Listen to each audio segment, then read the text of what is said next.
Imagine you've spent your entire life training for one thing, the art of the sword. You're part of an elite class that has ruled for 700 years. And then, seemingly overnight, the world changes.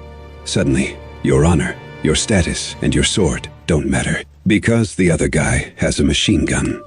This isn't a movie plot. It's the true story of the siege of Shiroyama the morning the samurai, as we know them, died. Today, we're looking at why 500 men walked into a wall of bullets, knowing they wouldn't come back, and how that one morning changed Japan forever. To understand the end, we have to look at the beginning of the chaos. For centuries, Japan was a closed box. No one inches, no one out. Meet Saigō Takamori. He's a big deal. He actually helped start the modernization of Japan. He wanted his country to be strong.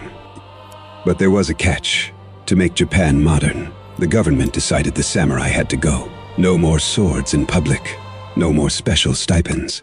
Imagine being a decorated war hero and suddenly being told your job is illegal and your lifestyle is obsolete. It didn't go well.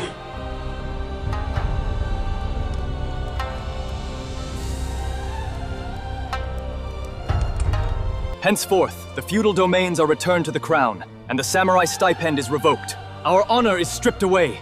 We cannot accept this. By 1877, the rebellion was failing. Saigō and his remaining 500 men were cornered on a ridge called Shiroyama. Look at these numbers, 30,000 government troops. They had artillery, they had naval support, they had the newest rifles from the West. The night before the final battle, Saigō and his men supposedly spent their time playing music and writing poetry. They knew exactly what was coming. At 3:55 a.m., the bombardment started. It wasn't a battle, it was an execution. Saigō was wounded. Instead of being captured, he performed seppuku, the ritual suicide. With him, the era of the warrior, aristocrat officially ended. But here's the weird part. The government that killed him actually turned him into a hero. They realized that even if the swords were gone, Japan needed the spirit of the samurai to build their new empire. The siege of Shiroyama proves that you can modernize a country's weapons, but you can't easily replace its soul. We love these stories because they ask a hard question. What would you stand for if the whole world told you your time was up? If you enjoyed this deep dive into the hidden truths of military history, hit that subscribe button. We've got a whole series on asymmetrical warfare coming up next.